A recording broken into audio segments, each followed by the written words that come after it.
ప్రియులారా, కుటుంబ వ్యవస్థ దేవుడు అనుగ్రహించిన గొప్ప భాగ్యం. అందులో కుమారులు, తల్లిదండ్రుల బంధం, అలాగే ఇంకా ఎన్నో బంధాలు వాటన్నిటి చేత ప్రేమ, ఆప్యాయతల మధ్యలో మన జీవనాలు కొనసాగుతూ ఉంటాయి. అయితే తల్లి, తండ్రి ప్రేమ కుమారులకు అది ఆశీర్వాదంగా ఉండాలి కానీ, ఆ ప్రేమ అలుసుగా తీసుకొని, ఆ ప్రేమే వారి భవిష్యత్తును నాశనం చేసేటట్టుగా ఉండకూడదు.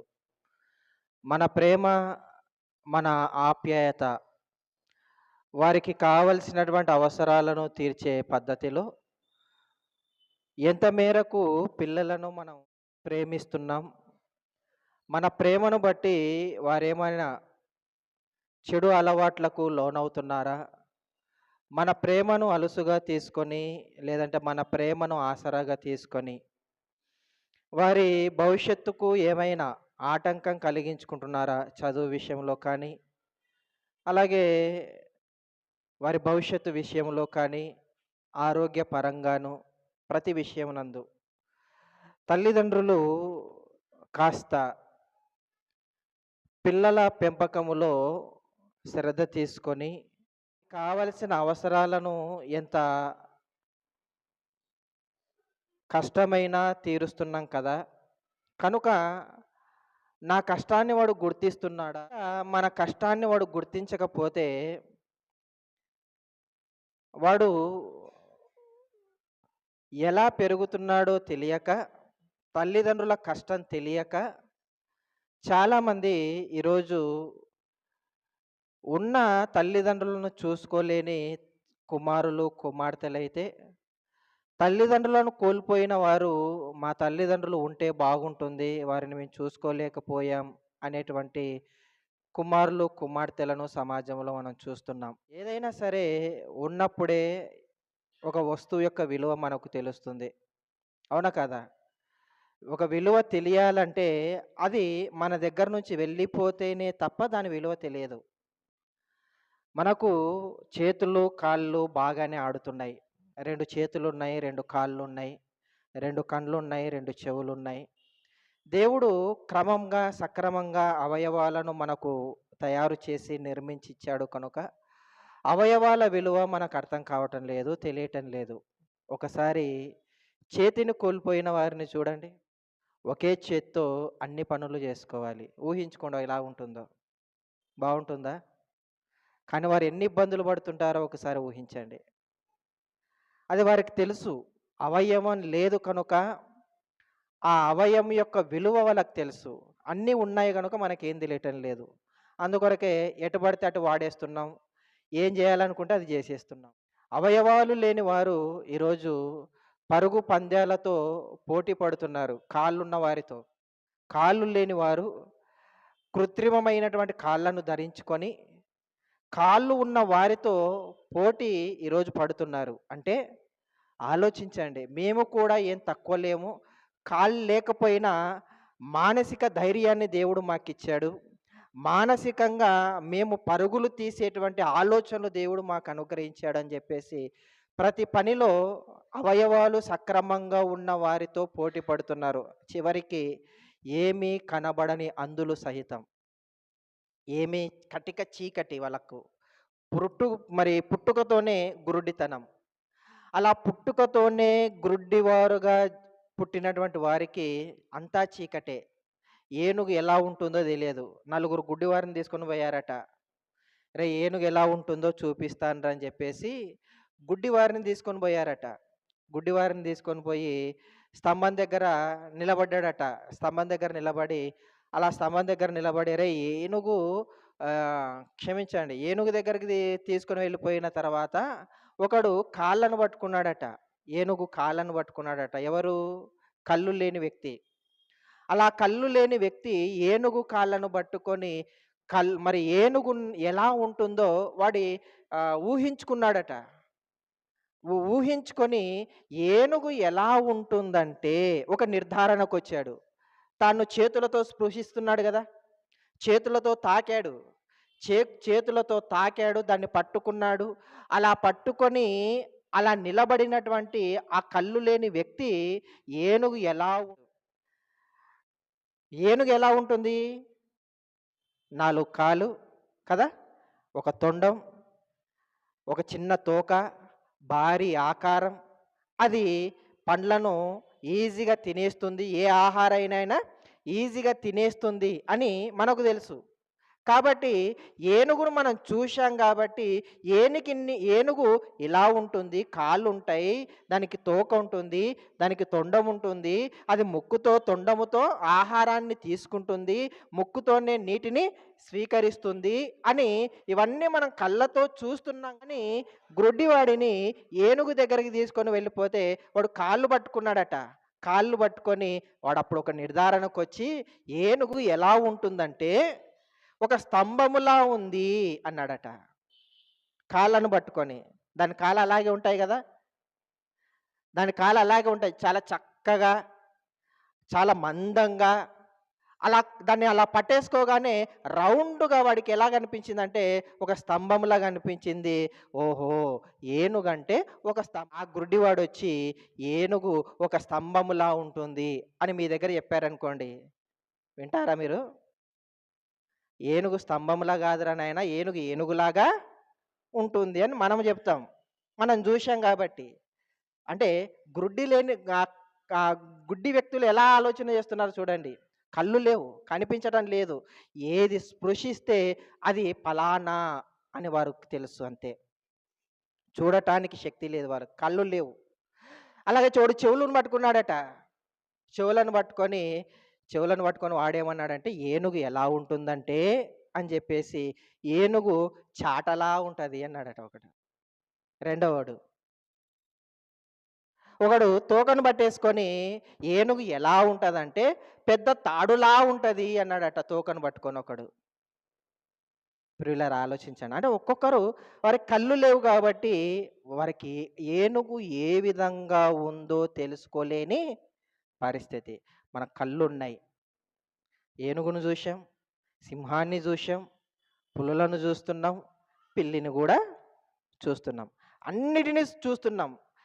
మరి ప్రకృతిలో ఉంటున్నటువంటి 7 రంగులను చాలా స్పష్టమైనటువంటి నేత్రాలతో మనం చూడగలుగుతున్నాం. చేతులతో స్పృశిస్తున్నాం. చక్కగా వాటిని ఆస్వాదిస్తున్నాం, ఆరగిస్తున్నాం. ఎన్నో రకాలుగా మనం ప్రకృతిని వాడుకుంటున్నాం ప్రియమైన వాళ్ళరా. అదే అవయవాలు లేని వారిని చూడండి. అవయవాలు లేనివారు ప్రకృతిని సవ్యంగా ఆస్వాదించలేరు. అయినా వాళ్ళు మనతో పోటీ పడుతున్నారు. కాళ్ళు లేని వారు కాళ్ళున్న వారితో పరుగులు తీస్తామని చెప్పేసి వారు పరుగు పందాలలో పాల్గొంటున్నారు. చేతులు లేనివారు మేము కూడా రాస్తాం. ఇక్కడి వరకు ఉంటుంది చెయ్యి అయినా రాస్తాడు. ఎలా? తనకుంటున్నటువంటి మానసిక ఆ ఆలోచన నేను చేయగలను అన్నటువంటి ధైర్యం. మానసికంగా వారు కృంగిపోవటం లేదు. ప్రియులారా ఆలోచించండి. అవయవాలు లేకపోయినా మనతో పోటీ పడటానికి వాళ్ళు ముందుకొస్తున్నారు. అందులో సైతం చీకటిలో గడుపుతున్నటువంటి చీకటి జీవితాలైనా మేము చదువుకుంటాం, మేము చదవగలం, మేము రాయగలం అని చెప్పేసి వాళ్ళు రాస్తున్నారు. వాళ్ళు చక్కగా చదువుతున్నారు ప్రియమైన వాళ్ళరా. వారికంటూ ఒక విద్యను ప్రవేశపెట్టింది ప్రభుత్వం బ్రెయిలీ లిపి అని. ప్రియులారా ఆలోచించండి. అంటే కళ్ళు లేకపోతే ఒకసారి ఊహించుకోండి. మనం రాయగలమా? మనం చదవగలమా? ప్రకృతిని ఇన్ని రంగులతో మనం చూడగలమా? అవి లేని వారు చూడండి ఎన్ని ఇబ్బందులు పడుతుంటారో. తడుముకుంటూ, తడుముకుంటూ నడవటం, కుంటుకుంటూ నడవటం, చేతులు లేకపోతే ఎవరో సహకరిస్తే వస్త్రాలను ధరించటం. ఇలా ఎవరో సహాయాన్ని కోరి వారి అవసరాలను తీర్చుకుంటుంటారు ప్రియమైన వాళ్ళరా. కానీ మనకు దేవుడు అలాంటి ఇబ్బంది లేకుండగా అవయవాలనన్నిటినీ చక్కగా ఉంచాడు, ఆరోగ్యంగా ఉంచాడు. అలాగే శారీరక దృఢత్వాన్ని కూడా పౌష్టిక ఆహారాన్ని తింటూ పుష్టిగా జీవించగలిగే శక్తి సామర్థ్యాలను దేవుడు మనకు అనుగ్రహించాడు. అవి లేని వారికి వాటి యొక్క విలువ తెలుసు. ఈరోజు అన్నీ ఉన్నాయి, వాటి విలువ తెలియటం లేదు. మనకు తల్లిదండ్రులు అన్నీ తెచ్చిపెడుతున్నారు.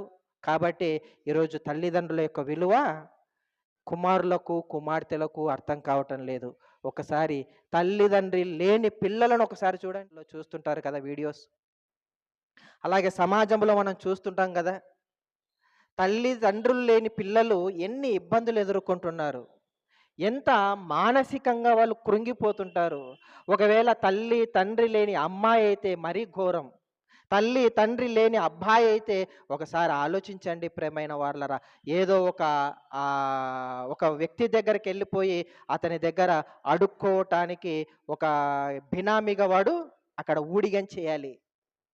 అలాంటి పరిస్థితులలో ఈరోజు తల్లిదండ్రులు లేని పిల్లలు జీవితాలను అనుభవిస్తున్నారు.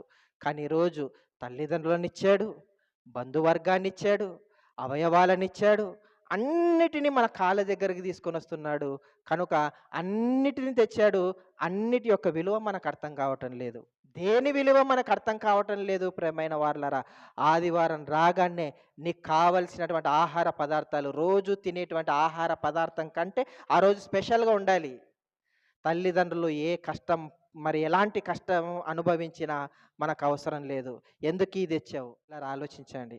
అందుకొరకే కుటుంబ వ్యవస్థలో తల్లిదండ్రులు అలాగే మరి కుమారులు, కుమార్తెలు ఈ బంధం చాలా గౌరవంగా, క్రమమైన పద్ధతిలో దేవుడు అనుకున్నటువంటి ఆయనకు అనుకూలమైన దిశలో మనము నడుస్తూ ఉంటే ఒక ఉన్నతమైన దశను మనం సంపాదించుకుంటాం. ఆయన అనుకున్నట్టుగా, ఆయన ఆలోచించినట్టుగా, ఆయన చెప్పినట్టుగా మన పిల్లలను లేదంటే తల్లిదండ్రులు వీరిరువురు బ్యాలెన్స్ అవుట్ అయిందనుకోండి, కుటుంబ వ్యవస్థ విచ్ఛిన్నమవుతుంది. అందుకొరకే ఒక చిన్న మాటను మనం చూసుకొని ముందుకు సాగుదాం. సామెతల గ్రంథము 17వ అధ్యాయం 17వ అధ్యాయము 6వ వచనం. కుమారుల కుమారులు వృద్ధులకు కిరీటము, తండ్రులే కుమారులకు అలంకారము. ఈ మాటను బాగా ఆలోచించాలి. సామెతల గ్రంథములో సొలొమోను గారు చాలా చాలా మట్టుకు ఆయన చెప్పే విధానంలో మనము అనుభవిస్తున్నటువంటి ప్రకృతిలో నుంచి లేదంటే మనం స్పృశిస్తున్నటువంటి వాటిలో నుంచే ఉదాహరణగా ఉపమానంగా చూపిస్తూ ఆత్మీయ పాఠాన్ని సొలొమోను గారు నేర్పిస్తుంటారు. ఆయన మాటల్లో మనం గమనించాలి. అందుకొరకే సామెతలు అనే పేరు వచ్చింది దానికి. సామెతలు అంటే ఒక వస్తువును పోల్చి మన బుద్ధిని కానీ, మన వంకర చేష్టలను కానీ, మన ఉన్నత స్థాయిని కానీ తెలుపుతుంటాయి. అంటే మనిషిని వాటితో పోల్చి మాట్లాడుతుంటాడు. ఇక్కడ ఒక కుటుంబ వ్యవస్థలో తల్లిదండ్రులు అలాగే కుమారుల గురించి మాట్లాడుతున్నాడు. వీరు ఎలా ఉండాలట? చదవండి. కుమారుల కుమారులు వృద్ధులకు కిరీటము అని అంటున్నాడు. కుమారుల కుమారులు అంటే మనవళ్ళు, మనవరాళ్ళు, అంతేనా? పిల్లల పిల్లలు, టోటల్గా తమ పిల్లలు, తల్లిదండ్రుల పిల్లలు, వారికి పిల్లలకు ఏ విధంగా ఉండాలట?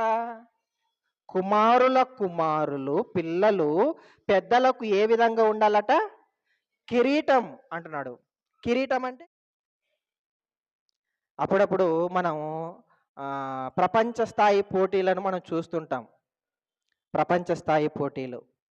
ఈ ప్రపంచ స్థాయి పోటీలలో ఎక్కువగా కిరీటము ధరింపజేసేది ఎక్కువగా ఎక్కడ మనం చూస్తామంటే ప్రపంచ సుందరి అనేటువంటి పోటీలు ప్రపంచవ్యాప్తంగా జరుగుతూ ఉంటాయి. ఇలా ప్రపంచవ్యాప్తంగా జరుగుతున్నటువంటి ఈ పోటీలలో భారతదేశం నుంచి కొందరు వెళ్ళిపోతారు.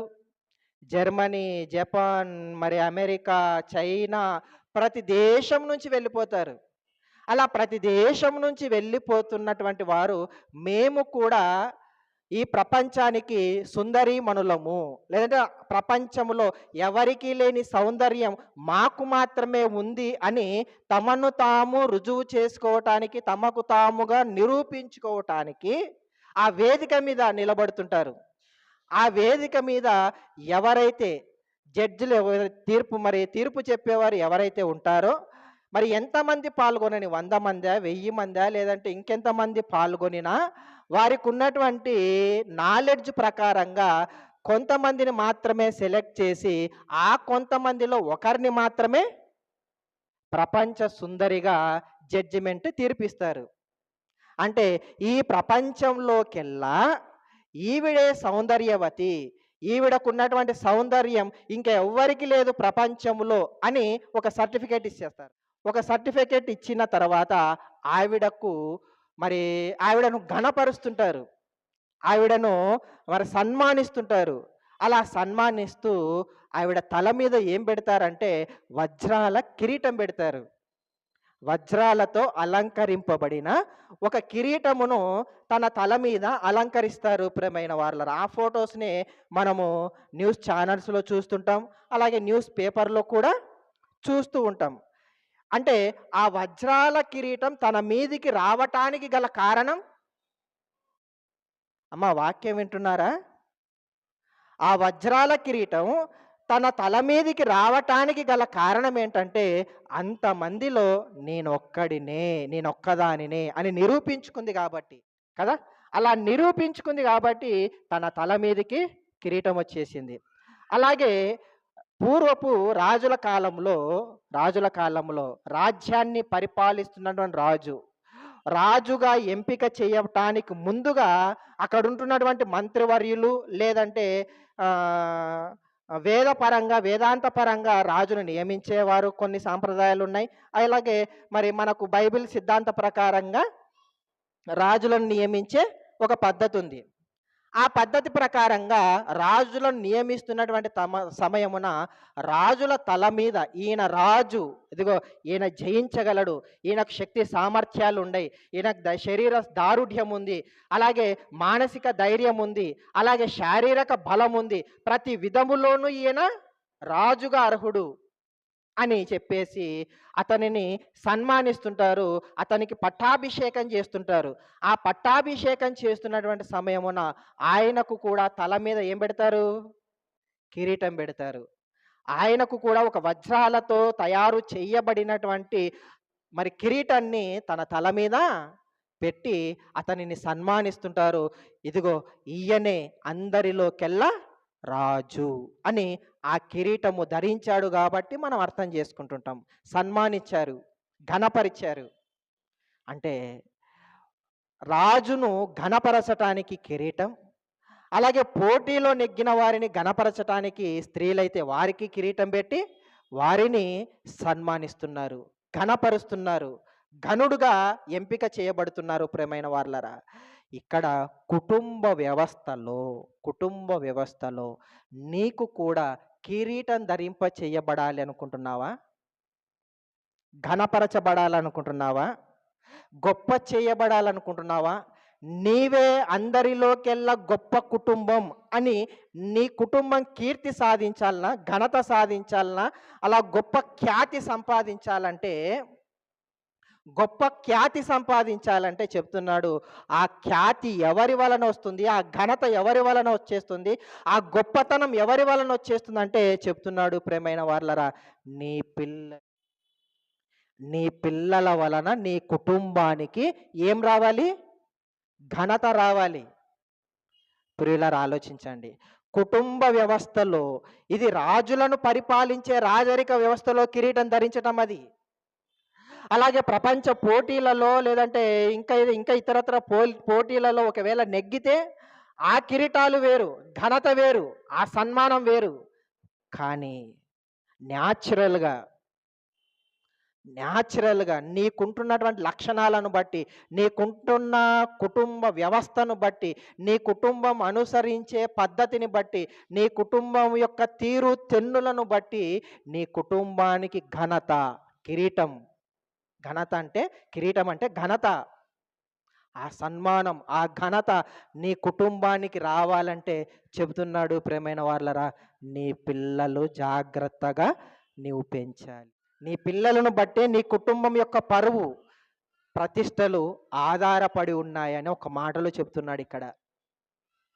అంటే మన కుటుంబం యొక్క పరువు బజారు పాలు కావాలి అన్నా, మన కుటుంబం యొక్క పరువు 10 మందిలో గౌరవంగా దాన్ని నిలబెట్టుకోవాలి అన్నా, ఎవరి మీద ఆధారపడింది? పిల్లల మీద ఆధారపడింది. పిల్లలు బాగా ఆలోచించాలి. నిన్ను బట్టి నీ తండ్రి ఘనపరచబడాలి. నిన్ను బట్టి నీ తల్లి సన్మానించబడాలి. కానీ ఈరోజు నిన్ను బట్టి నీ తల్లికి అవమానం జరుగుతుంది. నిన్ను బట్టి నీ తండ్రి బజారున ఎన్నో మాటలు పడవలసొస్తుంది. అవునా కాదా? అండి ప్రియమైన వాళ్ళ గుండెల మీద చేసుకొని చెప్పుకో మరి ఆలోచించాలి ప్రతి కుమారుడు, కుమార్తె ఇక్కడ కూర్చున్న ప్రతి ఒక్కరు సైతం. నిన్ను బట్టి, నన్ను బట్టి నా కుటుంబానికి ఘనత, నన్ను బట్టి నా తల్లికి ఘనతనిస్తున్నానా? నన్ను బట్టి నా తండ్రికి నేను ఘనతను సంపాదిస్తున్నానా?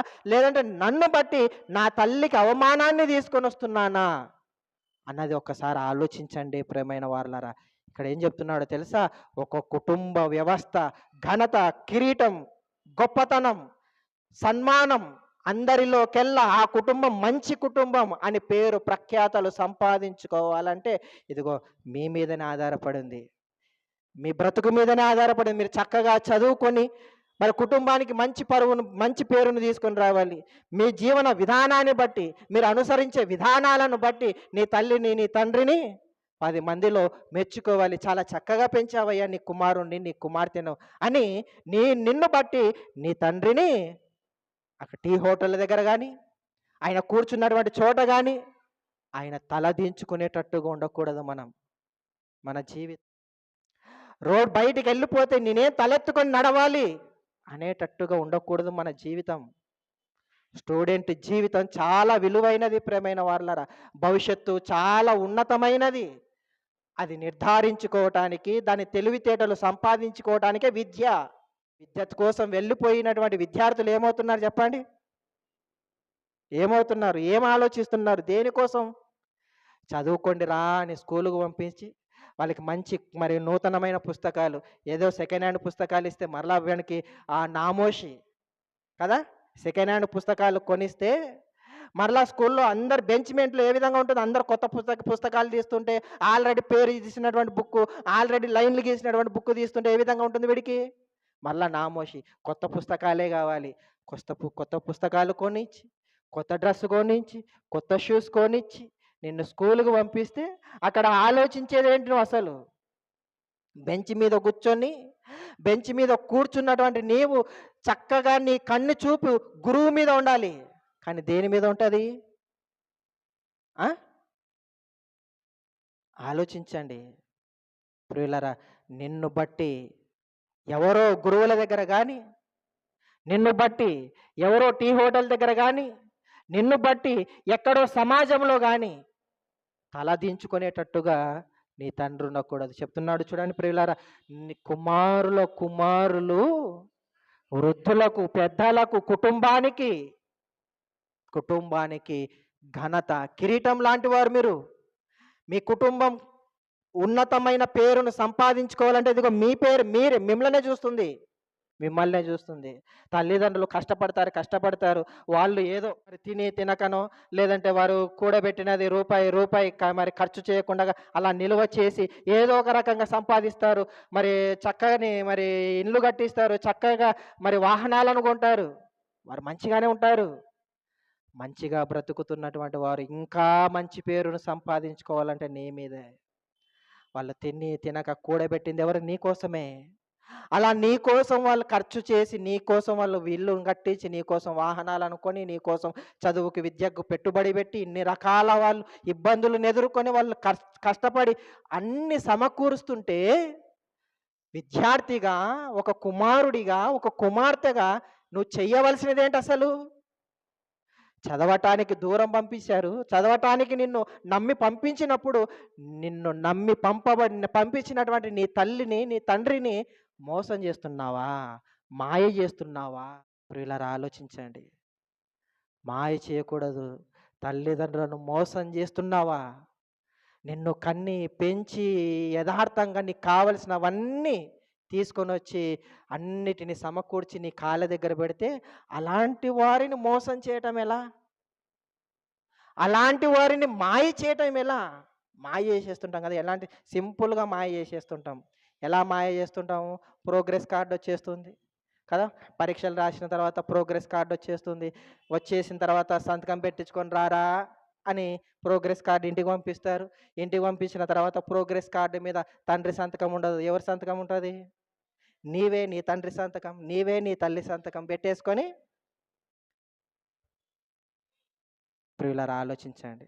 అంటే నీ మార్కులను తల్లిదండ్రులకు చూపించకుండగా నీ నేను చదవటానికి పంపించినటువంటి నీ తల్లి, నీ తండ్రి నువ్వేం చేస్తున్నావు?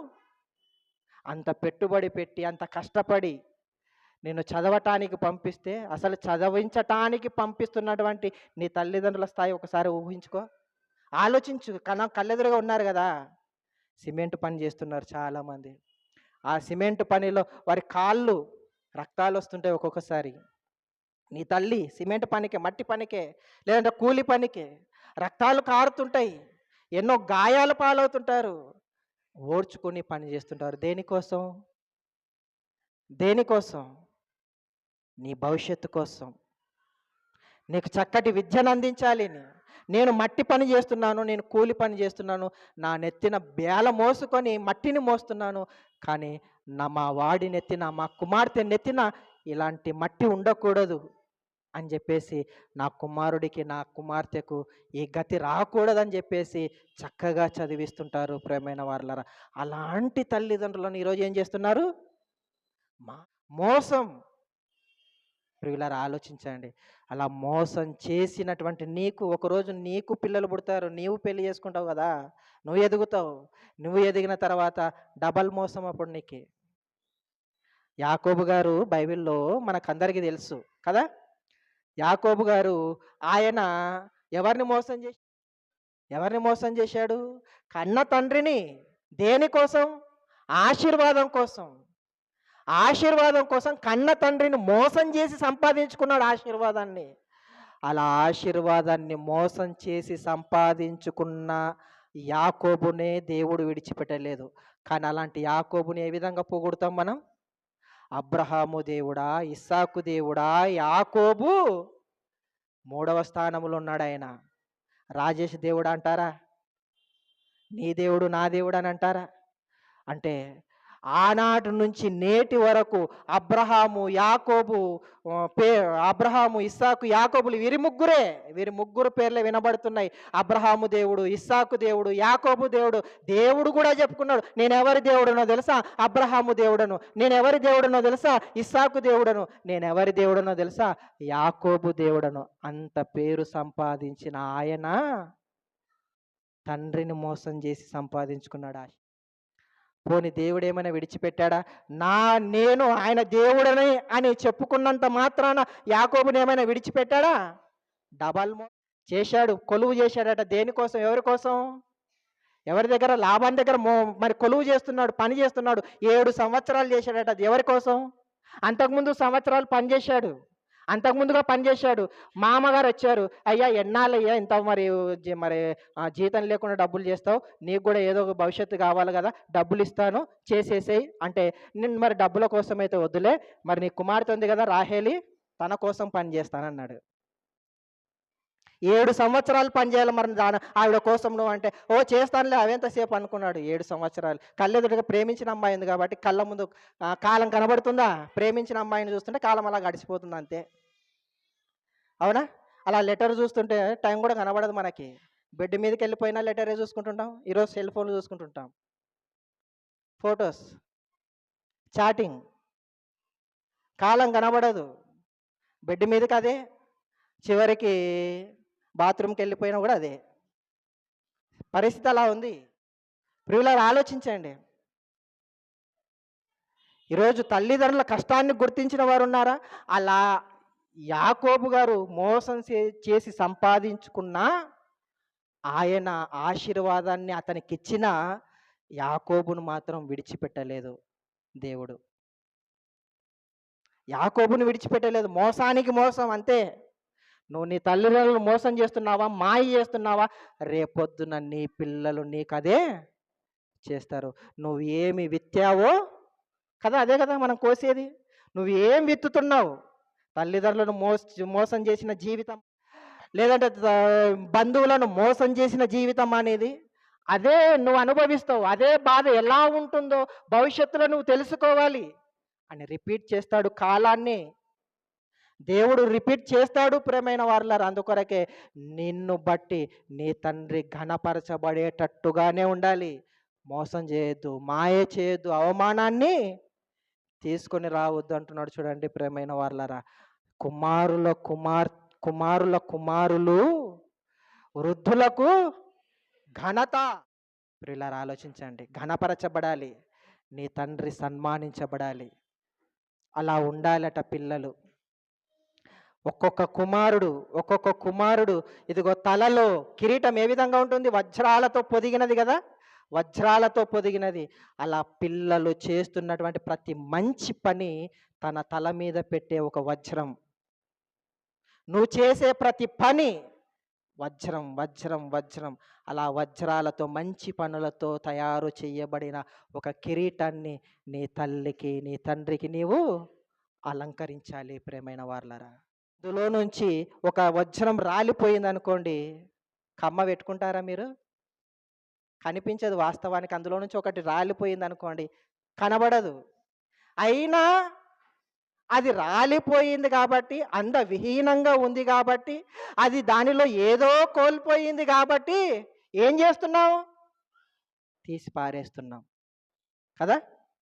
ఈరోజు మన తల్లి తండ్రులకు కిరీటం సంపాదించి పెట్టినా ఒకవేళ అందులో నుంచి ఒకటి రాలిపోకుండా కూడా ప్రయత్నం చేయాలి ప్రియమైన వారలారా. అంటే ఎంత జాగ్రత్తగా బ్రతకాలో ఒకసారి ఆలోచించండి. ఎంత జాగ్రత్తగా బ్రతకాలి ప్రియులారా, ఆలోచించండి. ఈరోజు ఏ వయస్సులో ఉన్నవారైనా తల్లిదండ్రులు ఉంటే ఆ తల్లిదండ్రులకు ఘనతను తీసుకొని వచ్చే పిల్లలముగా మనం అందరం ఉండాలి. ఇది పిల్లల వ్యవస్థ కదా. పిల్లలు అయితే పెద్దలు కూడా ఏ విధంగా ఉండాలో చెబుతున్నాడు ప్రేమైన వాళ్ళ. పెద్దలకు దేవుడు ఏం విడిచిపెట్టలేదు. మనమేం తక్కువలం కాదు కదా కదా మనమేం తక్కువలం కాదు. అందుకొరకే చెప్తున్నాడు చూడండి. తండ్రులే కుమారులకు అలంకారము అంటున్నాడు. తండ్రులు, వారి తల్లిదండ్రులు పిల్లలకు ఎలా ఉండాలట? అలంకారం అంటే అందం. పిల్లలను రెడీ చేస్తుంటారు తల్లిదండ్రులు కదా. బయటికి వెళ్ళిపోవటానికి కానీ, లేదంటే ఏదైనా వెకేషన్ ఉన్నప్పుడు కానీ, ఏదైనా ఇతరత్ర పండగలు, లేదంటే మనం మీటింగ్స్ పెట్టినప్పుడు పిల్లలను రెడీ చేస్తుంటాం. అలా పిల్లలను రెడీ చేస్తూ వారికి కావలసినవన్నీ సమకూరుస్తాం. మరి కాళ్ళ పట్టీలు, అలాగే కమ్మీలు, ఇంకా ఏదేదో. ఇది స్త్రీలది, వీళ్ళది ఇంకా దండి ఉంటుంది లిస్ట్, అది మనకు గుర్తుకు రాదు కదా. మరి బాయ్స్, వీళ్ళకు తగ్గ సిద్ధం వీళ్ళకు ఉంటుంది రెడీ అవ్వటం కదా. ఇలా రెడీ చేసి పంపించేస్తుంటారు, పౌడర్ కొట్టేస్తుంటారు.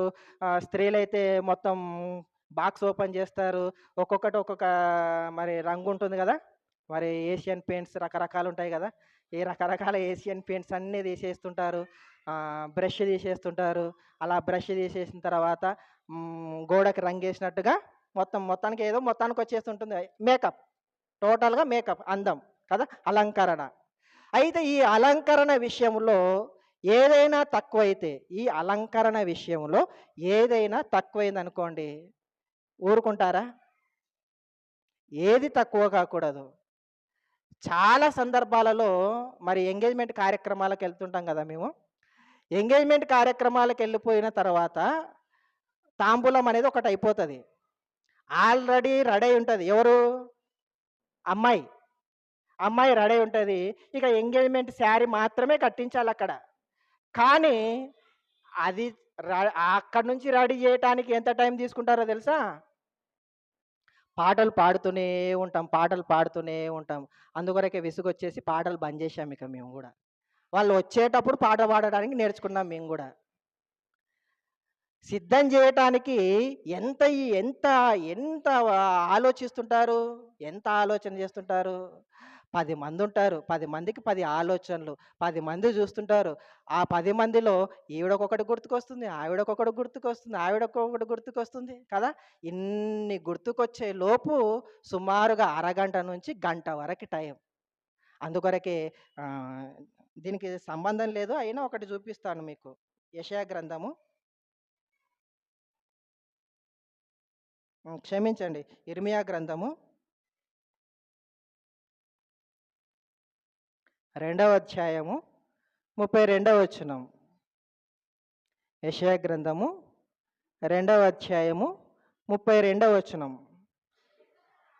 కన్యక తన ఆభరణములను మరచునా, పెండ్లి కుమారి తన వడ్డాణమును మరచునా. అంటే అలంకరణ విషయంలో మాత్రం మరపు లేదట మనకి. అన్నీ మరి ఒకరు కమ్మలు మరిచి గుర్తు చేస్తే, ఒకరు ఇంకొకటి గుర్తు చేసి, ఇంకొకరు గుర్తు చేస్తే, అన్నేసినాం ఇదొక్కటి ఏసి తప్ప అని మరలా ఇంకొకటి ఏసి పంపిస్తుంటాం.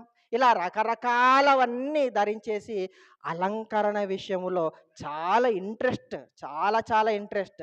అందుకొరకే పిల్లలను రెడీ చేసి బయటికి పంపించేటప్పుడు 1కి 2 సార్లు చూసి అప్పుడు వెకేషన్‌కి బయలుదేరుతుంటాం మనం. కదా! అలంకరణ చాలా ప్రాముఖ్యత మనకి. అలంకరణ విషయంలో చాలా ఇంట్రెస్ట్ తీసుకుంటాం మనం. ఇంత ఇంట్రెస్ట్ తీసుకుంటున్నాం గదా! అందుకొరకే అక్కడ చెప్పాడు ఇర్మియా గ్రంథంలో ఇందాక మనం చదువుకున్నాం గదా! కన్యక కన్యక రెడీ అయ్యేటప్పుడు తన ఆభరణాలను ఏమైనా మరుస్తుందా? పెళ్లి కుమార్తె తను రెడీ అయ్యేటప్పుడు తన వడ్డాణమును మరుస్తుందా? ఏది మరవదు గదా! అని అలంకరణ గురించి మాట్లాడుతూ ఇక్కడ మరల చదువుదాం ఆ మాట.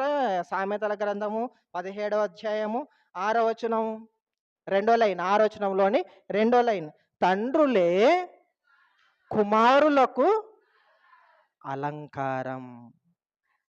పిల్లలకు అలంకరించటం ఎంత ఇంట్రెస్ట్ చూపిస్తున్నావో, ఎంత ఆసక్తి చూపిస్తున్నావో, 1కి 2 సార్లు చూసి కాళ్ళు గడప బయటికి దాటిచ్చేస్తున్నావు కదా!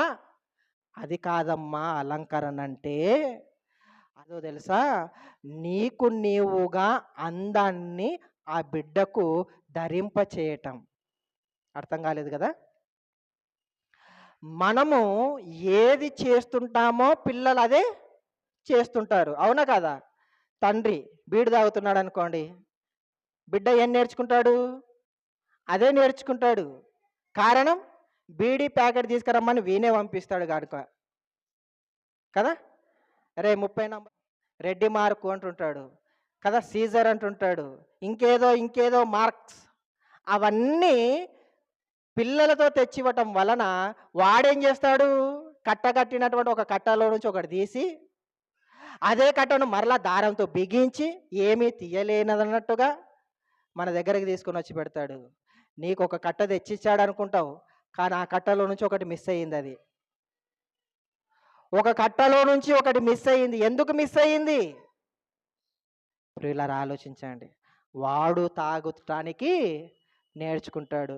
రోజు చూశాడు తండ్రిని ఎలా పీలుస్తున్నాడో చూశాడు, ఎలా విడిచాడో చూశాడు, ఎలా పొగ నోటిలో మాత్రమే కాకుండా ముక్కులు ఏడుస్తుంటాడు, రింగులు ఇడుస్తుంటాడు, రకరకాలుగా ఏడుస్తుంటాడు. ఇవన్నీ చూసి వీడు కూడా డబల్ రింగులు విడవడానికి చూస్తుంటాడు వీడు కూడా. ప్రియులారా ఆలోచించండి. సాయంకాలం అవ్వగానే పిల్లలకు సంచించి పంపించేస్తుంటారు. దేనికి? కూరగాయలకు కాదు. ఎక్కడికి? సీసా. కదా! ప్రియులారా ఆలోచించండి. సారా కోసం సీసా కాదయ్యా.